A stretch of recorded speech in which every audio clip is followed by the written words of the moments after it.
Truck Talk Media. C10 Talk, episode 239, the C10 Scam. First up, we've got Ryan Meyer and how he was taken. My uncle and I drove from his place up there to Wisconsin.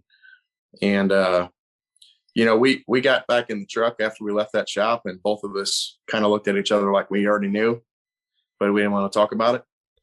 Damn, son. Seeing is believing, and our title sponsor, United Pacific, makes seeing a whole lot easier. The crispness of the United Pacific LED headlights, taillights, marker lights, and more makes seeing and showing your truck that much better. It's time to upgrade your old dim halogens for new LED headlights, taillights, and more. They offer the brightest and latest LED technology. Headlights are available up to 1,600 lumens, easy to install, and it fits right in the OEM housing. How about upgrading to sequential taillights? They're DOT approved and ready to ship today. DOT approved. And for you 73 to 80 GMC and Chevy Squarebody guys, they've got the new front parking lights, LED with stainless steel bezel. Think UP Car Parts. That's upcarparts.com. Let me tell you what Melba's Toast is packing right here. I've got 411 Posi track out back, 750 double pumper, Edelbrock intakes, scored over 30, 11-1 pop-up pistons, turbojet, 390 horsepower. We're talking some bucking muscle. What does that do? Does that blow your mind? That just happened. Welcome to C10 Talk, your C10 truck podcast. And now I have a chance to be the best, maybe the best in the world. My old man is a television repairman. Ultimate set of tools. I can fix it. I said I got 50 cents in that jukebox, and all I can hear is your mouth clapping. You hear that? Here's your host, Ronnie Welch.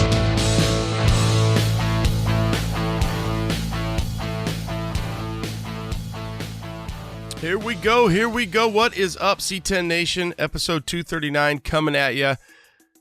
C10 Scammer. I hate that we have to do this, but once I saw Ryan's post, then I realized there was more than one. And I had already talked to Steven a few different times. So you'll hear Ryan today and then Steven next week. I'll put them back to back. What happened, of course, is I think I'm going to do 20 to 30 minutes with these guys. And before you know it, 50 plus minutes.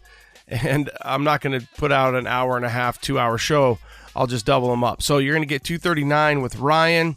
Again, I appreciate these guys' time because it is, it's an unfortunate situation. It's a very unfortunate situation. It's a shitty situation. So there's scammers out there. And once I saw Ryan's post on Facebook, I was like, all right, I got to make this happen. So I reached out to Ryan. He said, I'm all in.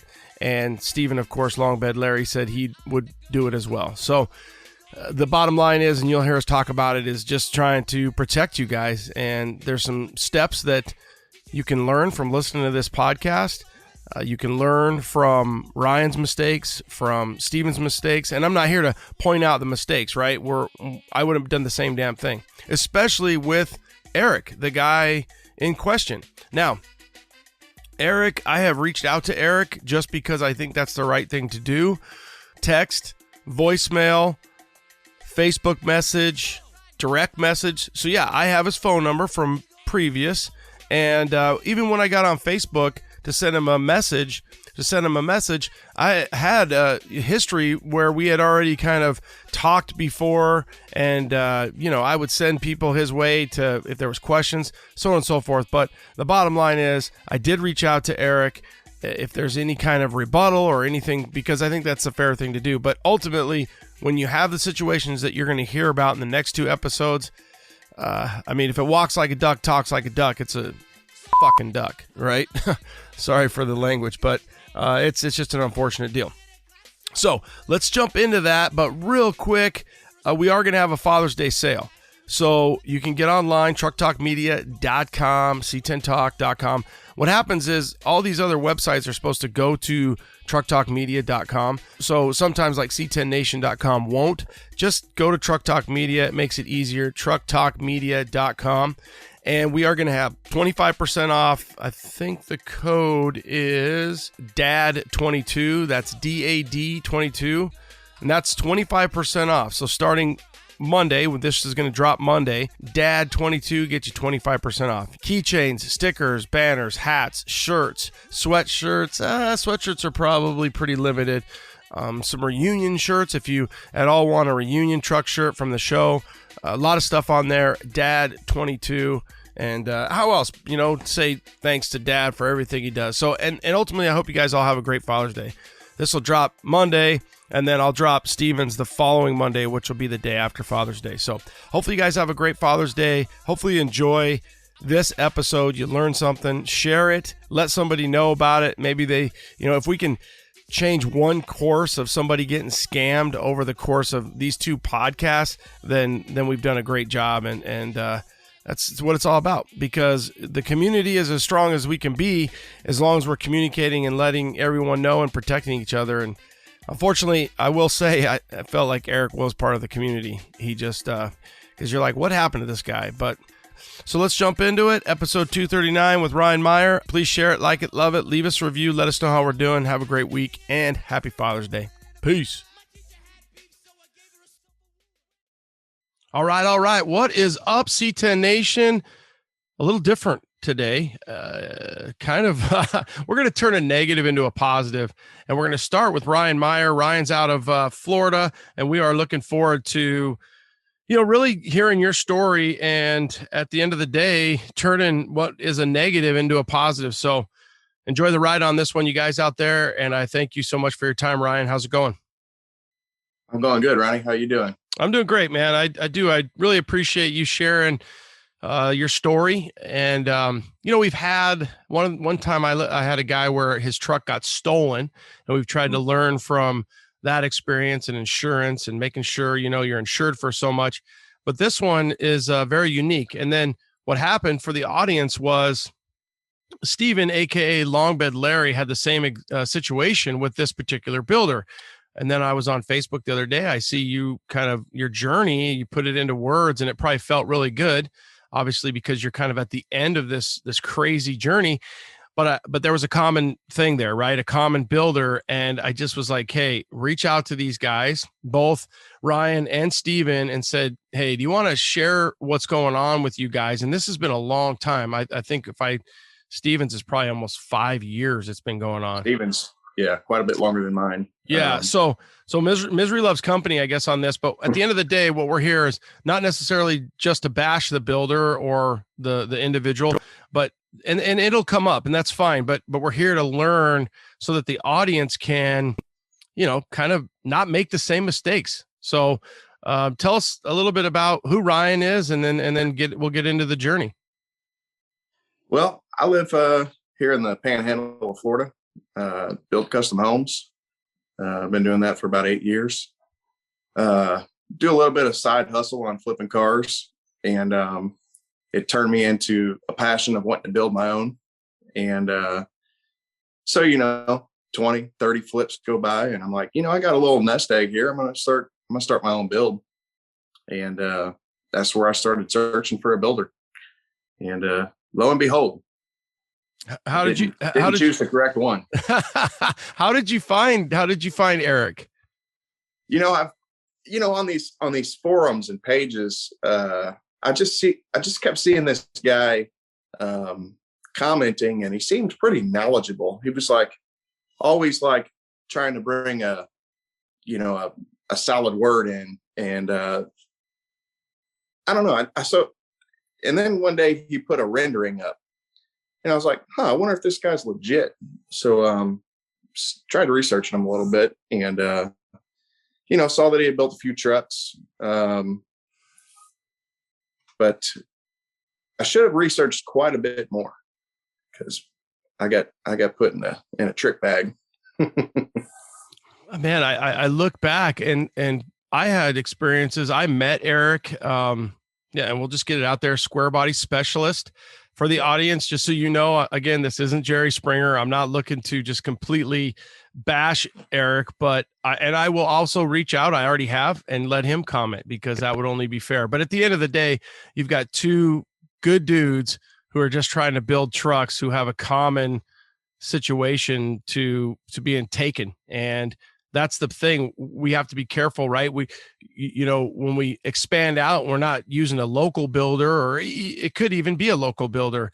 The control and you kind of take it for granted that you think you're going to have what I think. And I didn't know you were a custom home builder, but if anybody knows, like for me, I've generaled things. And what I learned the first time I generaled something to the second time I generaled something was I'm never going to pay my final bill until because you lose all your control, right? And the money is the control. And so, okay, so enough about me. Let's get into, you picked a builder, you found the truck that you liked, and you thought you were on your way. Yeah. So I found the 70 C10. It was a clean, rust-free, really, really great patina truck. And it was running and driving. I mean, I drove it for a year before I even ever, took it under the knife. And it's a great truck. I mean, it's like you couldn't ask for a better patina truck in my mind. So the truck comes along and I'm enjoying it, and we decide we're going to go ahead and build it. And so somehow, I don't even exactly know exactly how, but somehow I got in long, deep conversations with Eric for like hours at a time. Like he had every hour of the day to be able to contribute to me and talk about whatever kind of, motor and chassis. And he just was complete available. And now is this verbal and text and email, or how? Oh man, all the above? All the above. Okay. All the above, without a doubt. And as a general contractor, you're like, this guy's customer service is off the charts. Right. I'm like, obviously he knows his shit, Mm-hmm. and he's throwing out names of people, in the industry, and they're good friends. And I can call this guy. And, it's just, I had a feeling of comfort. I really did, because I needed that feeling of comfort because he's 1,100 miles away from me. So that brings us into the next thing. I'm not a fan of picking a builder that's probably more than like a couple hours outside of your driving window, because it's important to make unannounced visits to the shop and see what's really going down. You're paying big money to get these things built, and you got to protect yourself, and you got to be able to have something at the end of the day that you're proud of. And there's a lot of things that need to be touched on before you just ship your truck 1,100 miles away and think that it's going to come back finished.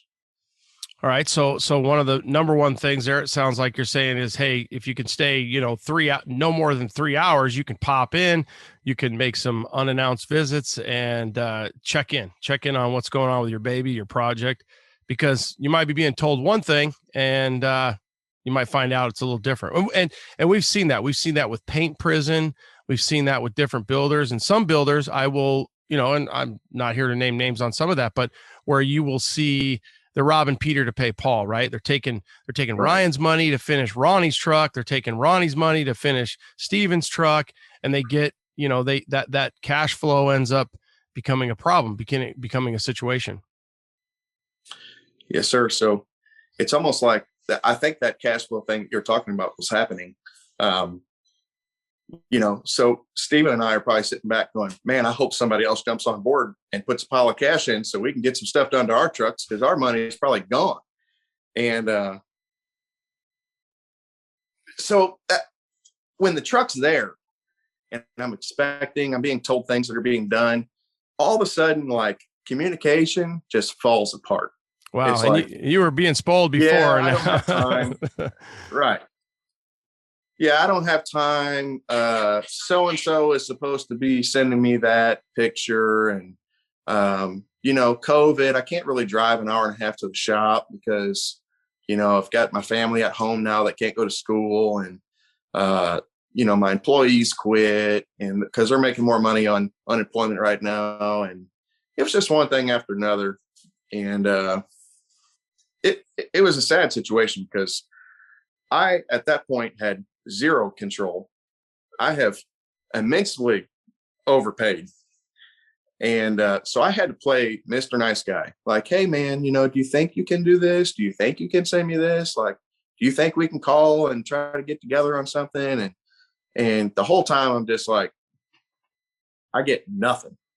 I mean, absolutely nothing. So I popped in and flew up there one time, and man, if I had been prepared, if I had a 40-foot trailer, a forklift, machinery, manpower, I would have gathered all my belongings right at that point and took off. But, you know, my gut, my heart wouldn't let me just walk away from all that hard-earned money that I had thrown at this truck. And, you know, it just kept me wishfully thinking, well, maybe he'll come through. Maybe he'll come through. And that ended up being over 2 years of wishful thinking. So just to clarify for the audience, when did this start? And I think you said in your post that you gave him a lot of money. I don't know that you said exactly how much, and you don't have to disclose everything, but at what point did you drove this truck, you found it in your searches, you enjoyed it for a year, and now you're like, hey, I really want to take it to the next level and build it like, like a badass C10. And then what date did you get it up to Minnesota? And we're looking at 50% down. What walk us through some of that. So the truck was picked up. He actually came to my residence with a truck and trailer. He drove 1,100 miles. And again, I'm thinking, wow, customer service. Like, he wanted to come here personally and put his hands on this and, be a good guy and haul it back up for me. He wasn't being a good guy, but he was more interested in the cash amount that I had put down than probably my truck. He wouldn't have cared if it fell off the trailer, I bet. Now, did he already say that he required a certain percentage down, or was that you just thinking, hey, I've got this scratch. I feel like I just want to show you. It's like almost a good faith. Like, and at what level were you looking to build this truck? Were you looking like full chassis? Yeah. So we had been in communications. This is another thing, he put me in touch with Art Morrison, Craig Morrison, God rest his soul. But he took on and they laser scanned a 70 C10 short bed. And they said that they would be glad to go ahead and produce me the very first chassis.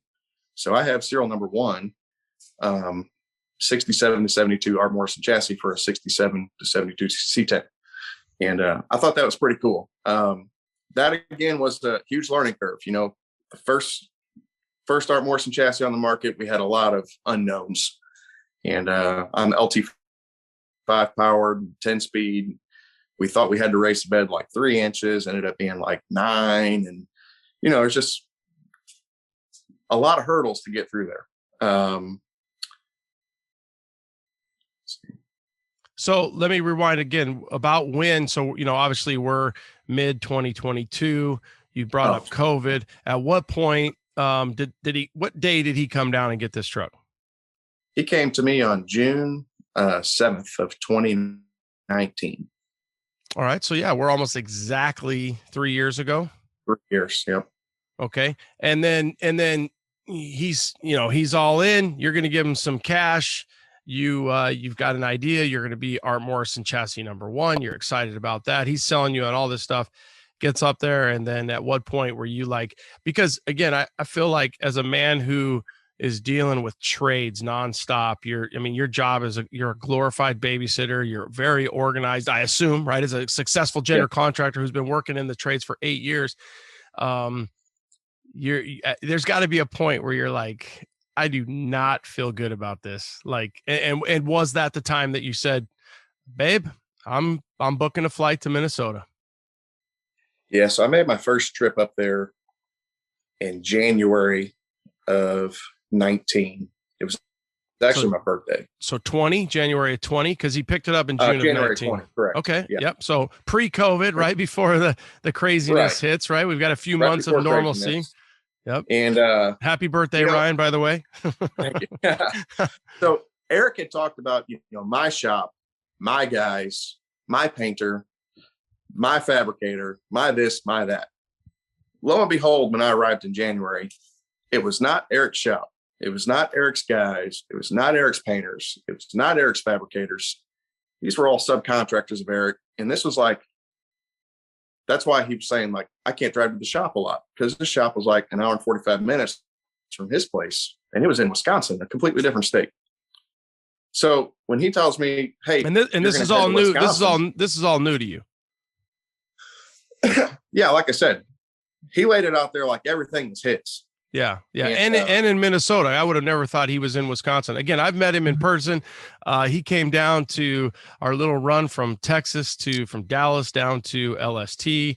And I think that was I might've met him one other show. Oh, at C10's in the trailer park. He was there with Colonel Mustard, which I absolutely just love that truck. And Right. yeah, we would talk to him all the time. So I'm thinking, and on Facebook, he was, like you said, he was on there commenting, posting, what you would have thought was a wealth of knowledge. And then it turns out it might be a facade, or, there's more to it. So you go up there in January and you find out the hard way that some of this is subcontracted out and not the same as what you thought.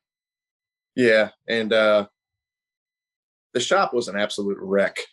I mean, they basically, like, their bread and butter was farm equipment, I think, because there was like, combines in there getting repainted and stuff. And then I'm like looking at like 60 feet away, this tractor's getting sprayed with red paint, and my truck's over here just around the corner, uncovered. My LT5's exposed to the elements. Like, it's just like there was zero care. There was like, the bed had already been made. The truck just sat there and just consumed all this dust and lack of attention, and scooching it into the corner and leaning stuff up against it. My driver's side fender, my patina fender, got damaged while it was there. It looks like a dog, kind of like with its teeth gnawed all the way around the wheel well. And then they used something to pry against the fender on the inside, put dimples going outwards. And when they welded in the bed supports, they got the steel so hot that my inner bed sides wrinkled and my stake pockets ended up being sideways. They got so hot. So we had to fabricate new inner bed sides. Basically, like, it was probably, once I got the truck to the new shop, it was a good 100 hours of labor in addition that I spent to unfuck what had been fucked. Yeah. And you paid for it. So you're paying double, and then the time and the misery and these are the stories that, we don't want to hear about, but that's why you're here and you're being generous to share that. And because I feel like there's a lot of respect that I have for you too, because you're willing to do it, right? Because it is embarrassing. Nobody wants to be taken, and you've been taken, and we need to make sure that we can do everything we can within the community, because it's all about the community and us enjoying these trucks. And now that you've got a relationship with Classic Car Studio out of St. Louis with Noah and Charles, now you've got an example that shines brighter than the day is long, right? This studio, Scott, solid team. Oh yeah. Yeah. Scott France. I mean, that dude. So yeah, you've got the cream of the crop. We've been fortunate enough to have them on the podcast and know those guys. So now you go from tractor customs to Classic Car Studio, and you've got a whole different, how did you pick those guys out of especially, were you gun shy or what? So the whole build almost got completely scrapped. I was embarrassed. I had went against my own, intuitions, and I had done things completely wrong outside of what I do in my profession. This thing that I'd done on the side here was completely out of character for me. So once I did find Classic Car Studios, my wife's father actually works there. He's like their parts runner, and he's just the old guy that hangs out in the shop. And he's like, Ryan, you should let these guys build your truck. And I was like, no, man. I mean, I think I'm done. We're just gonna piece this thing out, and I'm gonna recover what I can recover and roll on. And then it just tugged on my heart. When you're looking for classic Chevy or GMC truck parts, brotherstrucks.com is your number one source for 1947 to 87 Chevy and GMC truck restoration parts. So whether you are restoring an original or looking to customize that classic truck, BrothersTrucks.com has thousands of the highest quality truck parts for you to choose from. So head over to BrothersTrucks.com and order your free catalog today. And don't forget to follow Brothers on Facebook and Instagram for daily updates and special offers too. Hey guys, are you thinking about swapping out your old motor for a more reliable LSLT-based power plant? We've got great news for you. PSI Conversion is offering our listeners 10% off your order. Behind each PSI harness, you get over 10 years of experience in the business, online tech support, phone support, and harnesses made in the U.S. That's psiconversion.com. And don't forget, use code C10TALK and save 10% today. Since the 1960s, US Mags has held the title for the longest-running custom wheel tradition. Experience the wheels that made history and set the trends for American truck culture for decades to come. From cast wheels to full custom 1- and 2-piece forged wheels, US Mags keeps you and your truck in mind with every new design and model. Our cast wheel series are designed specifically for Chevy trucks and are stocked and ready to ship, giving you the wheels you need when you need them with perfect fitment. Set your ride apart with our custom forged wheels, available in just about any finish and fitment desired. US Mags are guaranteed to distinguish your style and attitude from the rest. You know, it's just tugged on my heart. I'm like, man, I don't want to give up on this truck. And then I'm like, well, I don't want to like do it injustice either. Like if I'm going to get a shop, I'm going to get one of the best shops I can get. And I'm going to just figure out how to make it happen. So I took his advice. I called Charles. And they got on conference with Noah. And this was in like October of 21, I think, or maybe August of 21. And I was like, look, guys, I need help because I can't even physically go by myself and get this truck. Like I need manpower. I need an enclosed trailer. I need wheel dollies. I need all this stuff. Like we got to go get this truck and all the parts and pieces that have been scattered on this farm. And I was like, you know, I'm going to try to recover what I can, try to find what I can. A lot of stuff was missing. All my kicker audio stuff was missing.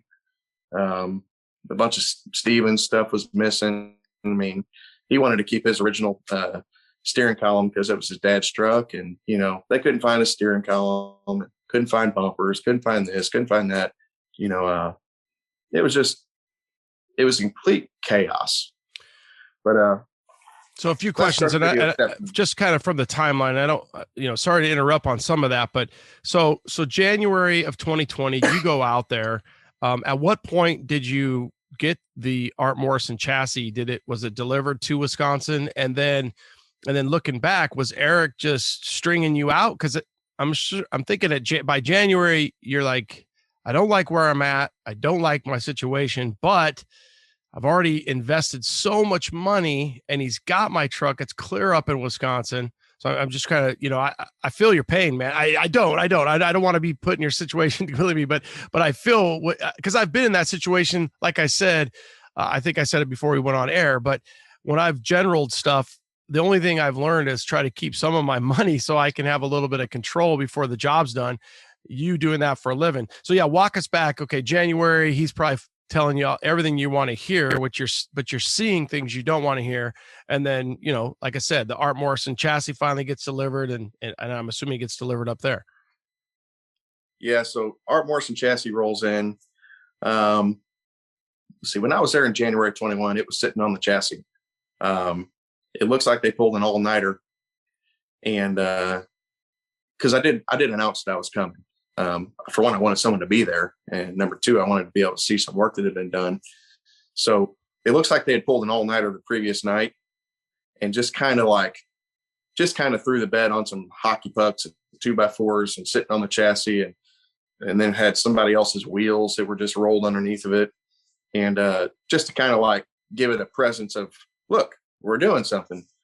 And this is this 20 or 21? This is, man, I keep getting messed up, but 20. 20. Okay. So yeah, January okay. 20. Okay. So yeah, so they're just throwing it on there, throwing it on the chassis. And is Eric there or is he not even meeting you there? Cause he's in Wisconsin. No, he did meet us there. My uncle, I actually flew to St. Louis, and my uncle and I drove from his place up there to Wisconsin. And, we got back in the truck after we left that shop, and both of us kind of looked at each other like we already knew, but we didn't want to talk about it. Now, this was Minnesota or Wisconsin? I know this was Wisconsin where the truck was. Okay. Which I thought it was in Minnesota. Yeah, okay, I get it.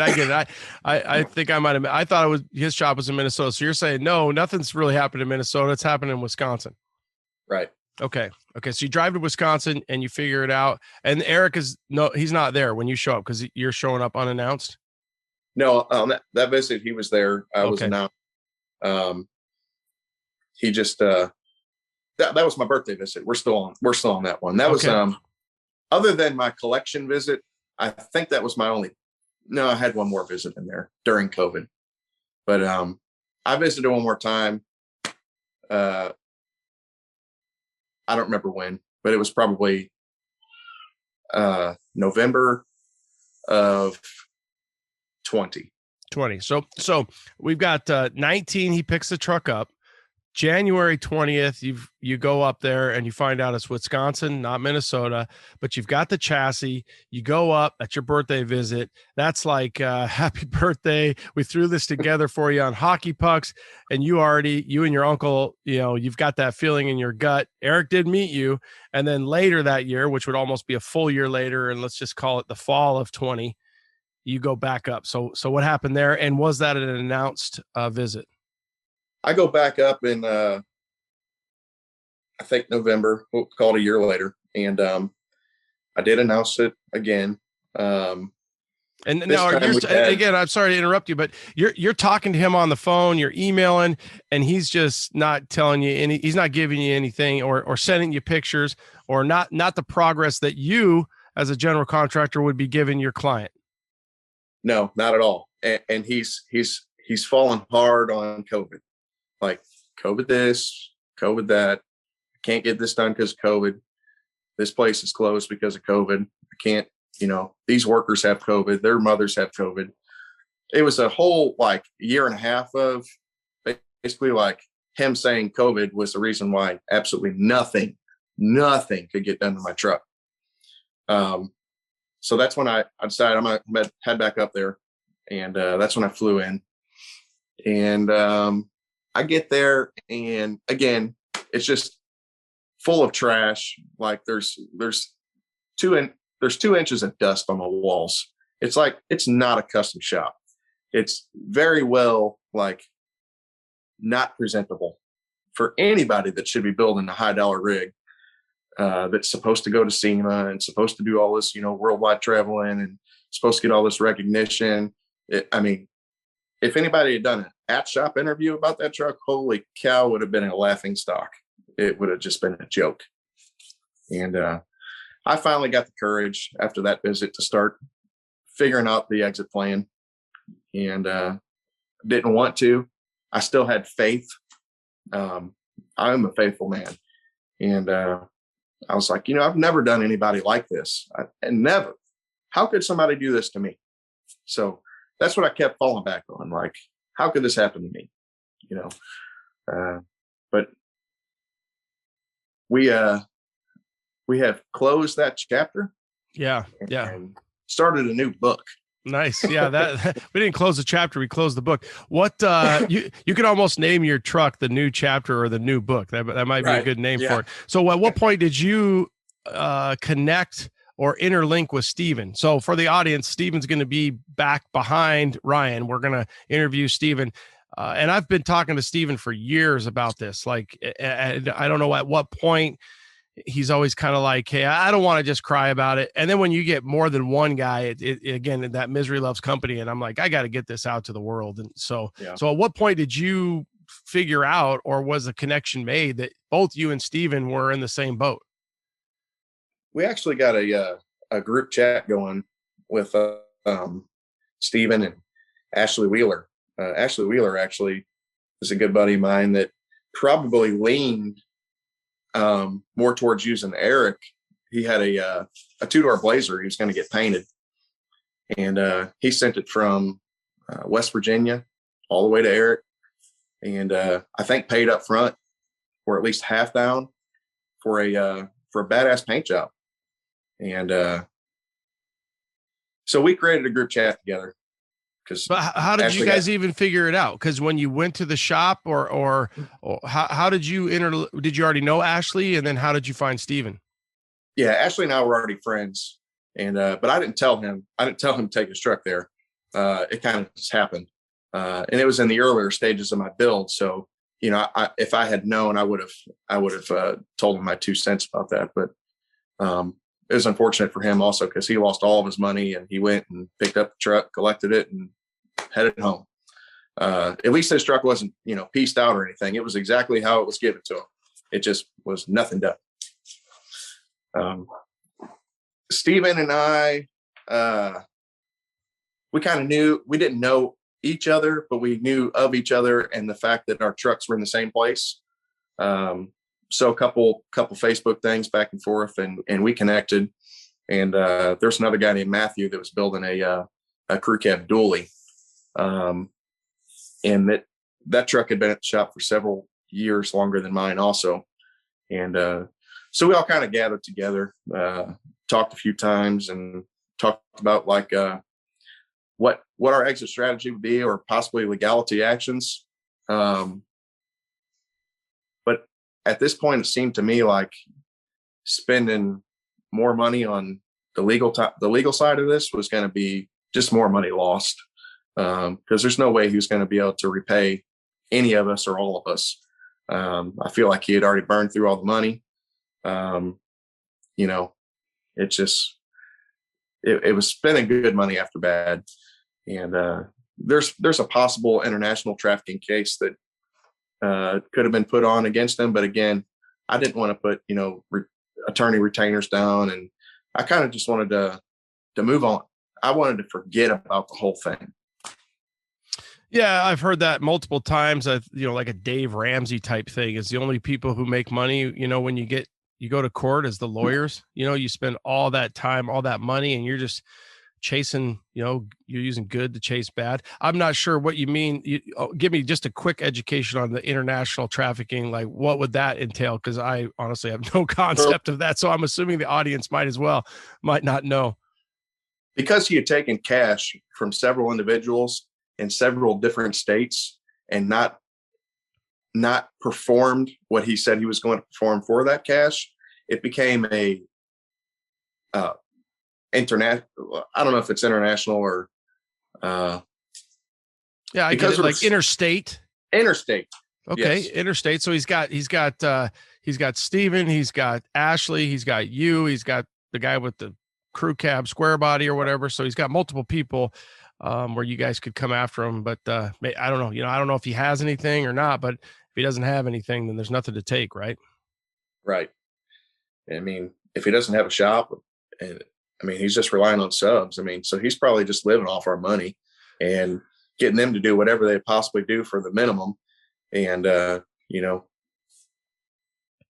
something to make a photo to send somebody. So you go, now, did you have to pay him, or did you pay Art Morrison direct to get that chassis? I paid all parts direct.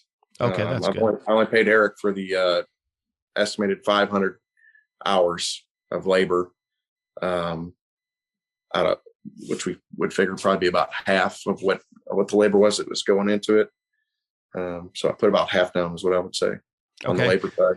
And then at what point? So November, you go back up there. We're going to say about a year later. And was he around, you're at the end, right? You're about done at that point.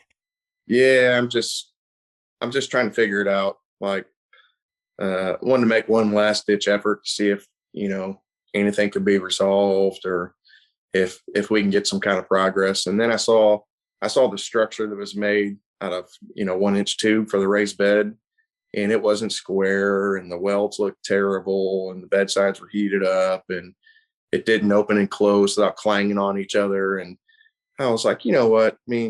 This is just a shit show. This is absolute garbage.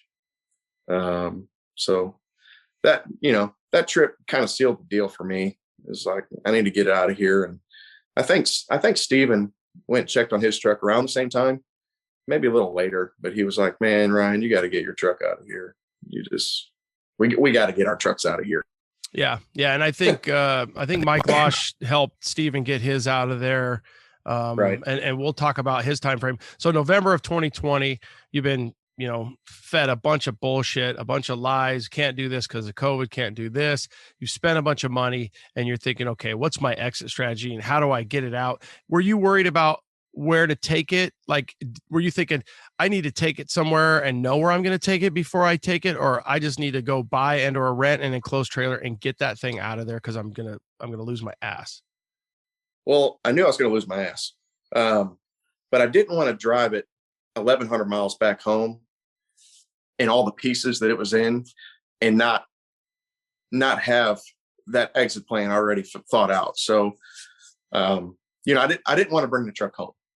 I was like, we got to find another shop that's willing to let this slide in and be finished.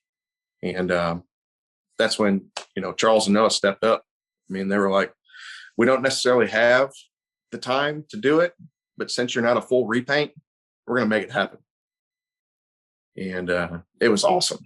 I mean, they picked me up from the airport and we got in trucks and trailers and got all the gear and headed up north and collaborated and got everything loaded up, everything that we could find, and brought it back to St. Louis. And I stayed there for about 3 days with them working on the truck. We broke it all down into pieces and figured out a game plan.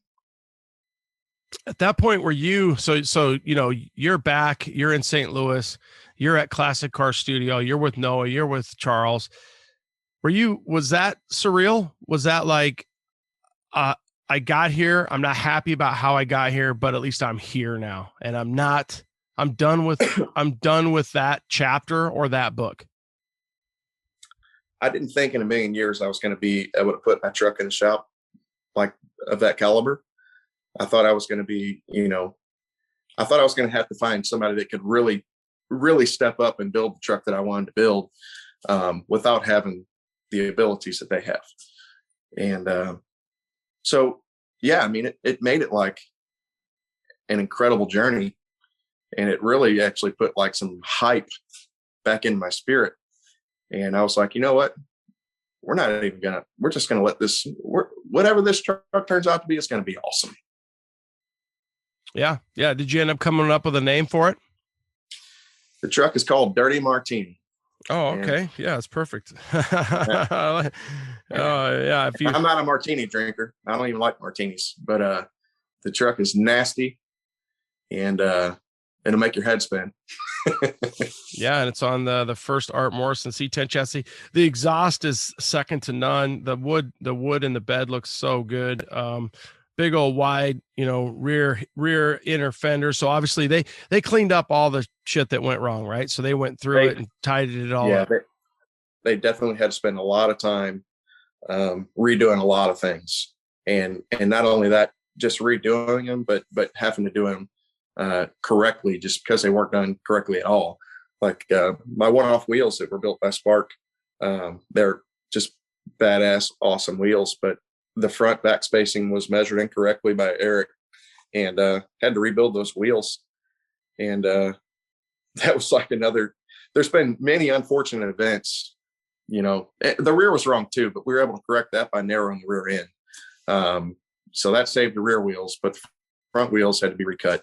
It was just a nightmare. Which you're in like a rock between you're stuck between a rock and a hard space because you're a hard place because you're like, I already got the wheels. Like I already spent them. I got the rear wheels to match. I got to fix what I got. And Spark's like, hey, I don't know what to tell you. We didn't do it this way. So you're stuck. And you're like, well, I'm damned if I do, damned if I don't. Right. And you're just throwing more money and more money. And it's, at least you got to a reputable company to where they could get it done. You could see the vision, and now you've got the Dirty Martini and you can enjoy it to what you thought you were going to, when you started this journey. The level of professionalism and communication that I get from everybody at Classic Car Studios is it's amazing. Like it really, like, I feel like at home when I go there. I just get to walk around the shop and mess with the painter while he's mixing paint, and we put about 9 spray cards together last time I was there to try to match this patina for my firewall and for the bottom side of the cab, and different parts and painted pieces need to be painted. And it's just like they welcome with open arms. It was like, and it's a massive shop, and it's extremely impressive. Like, your mind is blown when you go in there. It's unbelievable. It's clean. Your shoes squeak on the floor when you walk past. It's crazy. A little different than a tractor shop in Wisconsin. Yeah, man. Well, you get what you pay for on one end, but you didn't know that was what was going to happen. So give us a couple lessons learned. I was able to write down, obviously you kind of like the 3 hours from home, so you could pop in, so try to find something local if you can. I would assume a resource of somebody who has had one or two or multiple resources, no different than you. If somebody's going to build a home, if I come to you and say, hey, Ryan, I want you to build me a home. And you're like, all right, go talk to Marie, go talk to Todd, go talk to Phil. And they're going to tell you everything that they like. I'm just going to give you these resources. So check a few resources. What else would you say we could pass on to the C10 Nation and just the truck community in general when they're dealing with this type of situation? Make a visit to the shop, even if it is 3 hours away.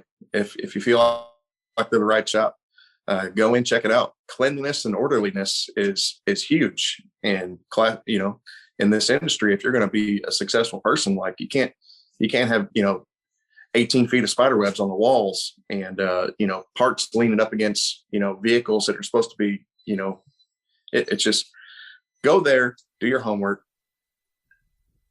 have conversations, talk to people, ask for references.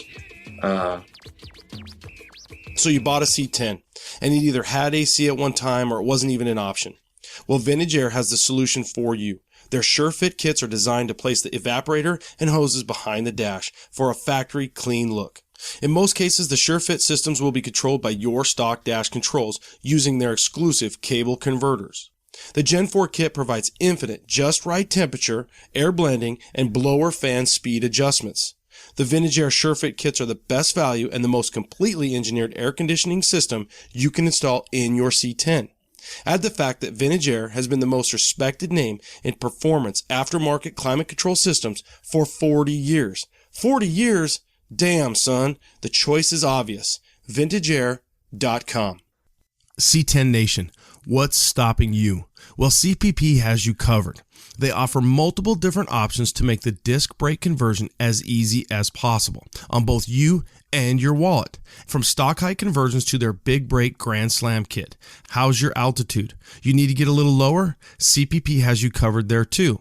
They offer a wide variety of drop kits for you to choose from. Head over to ClassicPerform.com, that's ClassicPerform.com, to save big today. Marquet has been in business for over 40 years. It all started in the original owner's garage. From humble beginnings of a couple parts in a garage to a 2-building manufacturing facility making over 6,000 parts, Marquet has grown to be one of the country's premier truck parts manufacturers. They not only design the products, but also design the tooling to build the products, guaranteeing quality control. They have made their original parts from the original trucks. Aluminum strips are double polished, creating a mirror finish, and crystal clear anodized. They use the highest quality, hand-selected show quality wood that will hold up over time. Why? Because it's kiln dried to precision moisture levels specifically for Marquet. They stock oak, pine, and mini exotics, guaranteeing extremely fast delivery. All parts are manufactured in-house in Oklahoma City, USA. They offer quality parts built by Americans for old American-made trucks. So when you're looking for body moldings, bed strips, bed wood, and so much more, think Marquet. That's mar-k.com.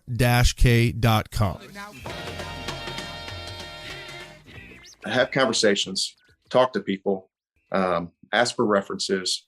Don't just ask for references to have a reference. Reach out to that reference. Sure. Make sure that they had an enjoyable build. Make sure that expectations were met, goals were met, budgets were met. It's just you can be set off track so quickly with these builds. Believe me, because we had a budget. We had a budget going back with Classic Car Studios, and we put a whole thing together of what our estimated cost would be, and it's blown out of the water again. Yeah. But it's so close to being done. I just, we got like another month hurdle, and that's the run hurdle. That's where we're going to, put 500 miles on it, drive it, tune it, test it, run it through the ringer. And then I'm driving it home. I'm driving it 800 miles home. So they know that. Yeah, I hope we can reconnect on that. And after they get the shakedown, then you're going to put, they're going to put the 500, you're going to put the 800. I like what you're saying. Like, hey, it's funny, the amount of cash, right, that you gave Eric when he drove all the way. And then to think, I wonder why this guy's driving to me. Like, you kind of look back and you think, hey, I want to show up to this guy's shop. And what's crazy is you think about 20 years ago, we didn't have the social media that we have nowadays. Somebody could portray that they had the most amazing shop ever, and you show up, in person, and you're like, oh, this isn't the shop that I see online, or, I hate to even think like that. And so somehow figure out, reputable company, check those resources, and then, deliver your truck or your project in person, because, you never know. So anything else to kind of add? I mean, this journey's been, I like how you're saying, hey, it not only is the chapter over, the book is, I've already read the book. I turned it back into the library. I threw it away. It doesn't matter. You've learned a ton, and you're so close to the finish line with Dirty Martini. Yeah, I'm really excited to get the truck finished. I've already made my arrangements for the cruise over to Dino's Get Down. I already booked my hotels. Already got an Airbnb. I'm gonna drive that truck 1,600 miles each way and enjoy every minute of it. Nice. That'll be fun. That'll be a fun one to check in on. It's funny too, and I would like to talk to Eric. I don't think he'll ever take the call or the interview, but when I met Eric, I'm gonna throw it out and say it was 17, maybe I'm gonna say 16, 17. He had a white Squarebody 81 to 87, and it was just a mean machine, Casper. And based upon my interaction and his knowledge, and then Casper, and then Colonel Mustard, man, I would have been right there in your shoes. I remember he was rebuilding a diesel, a 12-valve Cummins, and it was on Facebook, and his detail was so, very high level. Even the floors look clean. So whatever he was doing, I just wonder if something happened, right? Give him the benefit of the doubt, or like you said, man of faith, where you're like, did this guy get strung out on something? Did something happen? Because my interactions with him, face to face, handshake, drinking a coffee, drinking a beer, whatever it was. I think I even met his girlfriend or wife.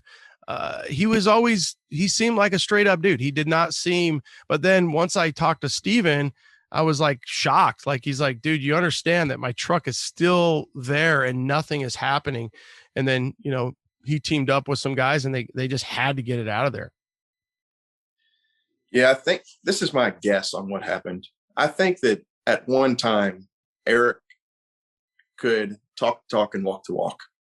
I think that he probably, during Casper and maybe Colonel Mustard, I think that he maybe put a hard number on those builds. I can build it for this. And I think that they went way over, and I think that he had to come out of pocket on them. And I think that's where Steven and I and the other two parties had all funded that. So not only did he lose probably his painter and his fab guy and his this and his that, because I think he was probably at a point where he couldn't pay some bills. And that's why gears kind of shifted. This is all speculation, but that's what I think went down with him and why things went the way they went. Yeah. All right. So I've got a few good lessons. Anything else to add? Anything that you can think of, through your journeys, or even kind of thinking about what you do for a living and things that can really protect that end user? Yeah, man. Don't be throwing out big cash deposits. That's a good Protect point. yourself. Yeah. Protect yourself. I do it every day. You got to I'm repainting the house. I'm going to have painters on a job for 2 weeks. Well, I'm going to space them out in 4 payments, because I'm going to make sure that final payment is large enough where the work that is not complete is going to be complete. And not only that, but clean up and, details and checklists and everything else too. you lose your strong arm when you've done paid the man everything or above and beyond of what has been started or done.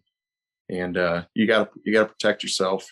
You gotta the other thing, I asked Eric like at least a dozen times, hey man, I need a spreadsheet to see where we're at on things. I need an invoice. I need something. I never got a piece of paper from him ever. Wow. Yeah, that's pretty crazy. That alone, once you started asking, had to make you really, your stomach just sit in. And at that point, you're like, if I can't even get an invoice on, what I've spent. So at least the chassis you paid for, that you took care of that, you got the chassis back, because that was obviously a big chunk of change. So there's a few silver linings in there. One of my sayings that I do love is what you get when you don't get what you thought you wanted is experience. And unfortunately for you got enough experience to probably write a book on, and right. Just for others to learn. But that's why we really do appreciate you taking time to share that journey, because it isn't positive, but at the same time, we're going to turn that into something where our audience and the community, because and I don't know at what level you've been able to experience it, but I surely hope. I know things are always kicking over there in Florida. We have some of the best guys that we can think of. Our boy Chuck C's over there. You've named off a few of the names, and this journey that you're going to have. I hope that the new chapter, the new book, you have nothing but fun, and we get to cross paths personally, because we need awesome people in our community. We're so lucky to have these awesome people, and every now and then you're going to have a bad apple, and we just got to move past it, because that's just unfortunately the way the world turns. Yeah. It was, it put me in my place. It made me realize that, even though you're a good person, doesn't mean everybody you meet and deal with and all that is going to be good to you. So it's just definitely a lesson learned. And I'm glad my wife, supported my decision. And, we could have, there's a lot of things we could have done with that amount of money. And, for her to be, kind of just chill, saying, if this is your dream, you just finish it. Yeah. And it's funny about to have a partner like that. Yeah, 100%. What's crazy about how you kind of said that, just because I'm a good person, that doesn't mean everybody's a good person, but that's what makes you a good person. And sometimes you think well, I wouldn't ask, this is out of character, but you have to treat it so business-like. It's like, hey, don't take this personal, but I need invoices. I'm only going to be able to put this much down. I need references, so on and so forth. And because you are dealing with such a big amount of money. So maybe that's a big lesson, is you go in kind of friendly. That's another lesson I've learned a lot with doing the custom homes or buildings things, is a lot of times I've used friends, and I'm a firefighter. So I have fired friends who are in trades. And sometimes I really regret any amount of money that I would have saved. I'd rather just have hired somebody else, so I could have held them to a higher accountability.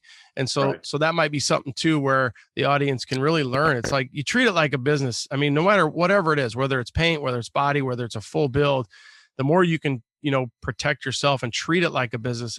And even though you're a good person and you hope everybody else is a good person, you should be able to ask for certain things like a spreadsheet and certain other itemized things. And nobody should ever be like, oh no, why would you want that? You don't trust me? It's like, listen, it's not even about that. It's about, it's about this, and this.